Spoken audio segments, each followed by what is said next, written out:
justifier que la loi de x est distribuée sur une loi binomiale. Donc dans le cours, on a vu que pour avoir une loi binomiale, il faut avoir une épreuve aléatoire avec deux issues. Donc soit le succès, soit l'échec. Donc ici, soit mes lunettes présentent un défaut, soit elles ne présentent pas un défaut. Donc mon expérience aléatoire, donc l'expérience aléatoire a bien deux issues.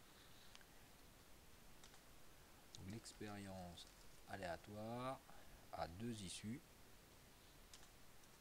Soit mes lunettes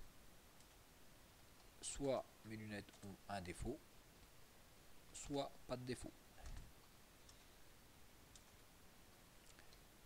Donc ici, le succès, x, c'est la variable aléatoire qui donne le nombre de paires de lunettes défectueuses. Donc le succès, c'est avoir un défaut.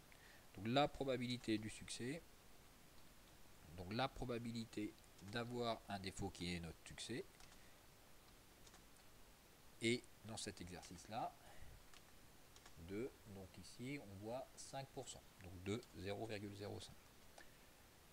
Donc pour avoir une loi binomiale, il fallait qu'on puisse répéter cette expérience aléatoire de façon identique et indépendante. Alors quel est le mot dans l'énoncé qui nous dit que c'est identique et indépendant? Donc, comme la production est suffisamment importante, donc prélever une deuxième paire de lunettes, ça ne change absolument pas le choix, puisque c'est indépendant, le choix des 12 lunettes. Donc comme on a quelque chose qui est suffisamment importante, on peut supposer que notre prélèvement est avec remise. Donc on répète bien, de façon identique, on répète cette épreuve, ou cette épreuve plutôt, aléatoire, de façon identique et indépendante. Je le répète combien de fois? On le répète 12 fois. Donc on répète 12 fois cette épreuve de façon identique et indépendante, la loi de x et la loi binomiale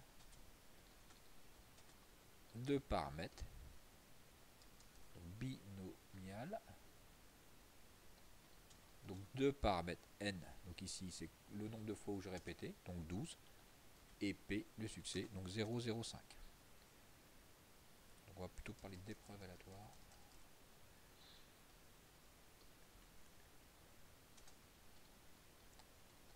Alors, question suivante. Déterminer la probabilité de n'avoir aucune paire défectueuse. Donc on calcule la probabilité que x est égal à 0. Donc on cherche la probabilité que x est égal à 0. Nos calculatrices font ça très bien. Donc nos calculatrices ont la loi binomiale. Donc sur la Texas, donc seconde distribution, comme c'est égal, donc c'est binôme FDP. Sur les Casio, ça serait la touche BPD.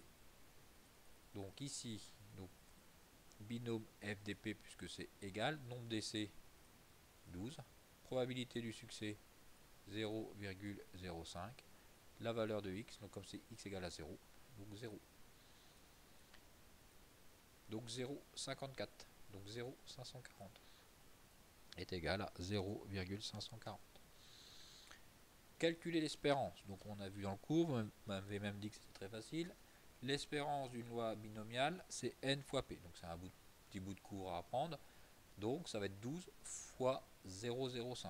Donc 12 fois, donc n fois p, donc 12 fois 0,05, qui nous fait donc 0,6. À quoi correspond ce nombre? Donc en moyenne, sur les 12 paires de lunettes que vous allez avoir, on va en avoir 0,6 de défectueuses. Donc en moyenne,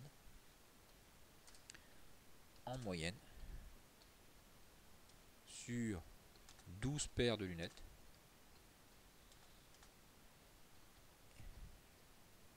il y a 0,6 paires 0,6 paires défectueuses. Déterminer la probabilité, donc là c'était juste pour de la manipulation de calculatrice, d'avoir au moins une paire. Donc pour avoir au moins une paire, c'est la probabilité que x soit supérieur ou égal à 1. Donc au moins une paire, probabilité que x soit supérieur ou égal à 1. Donc on passe par l'événement contraire, donc c'est 1 moins p de x égale à 0. On a calculé la probabilité que x égale à 0 ici. Donc ça va être 1 moins 0,540. Donc soit la probabilité que x soit supérieur ou égal à 1, bah 1 moins 0,540, donc 0,460. Déterminer la probabilité d'avoir exactement 4 paires de lunettes défectueuses. Donc on va chercher la probabilité que x soit égal à 4. Donc x égale à 4. Donc comme tout de suite, donc seconde distribution, probabilité que x soit égal à 4, FDP puisque c'est égal. Donc 12, la probabilité du succès 0,05, et ici c'est 4. Collé. Et donc le résultat, donc 0,002. 0,002.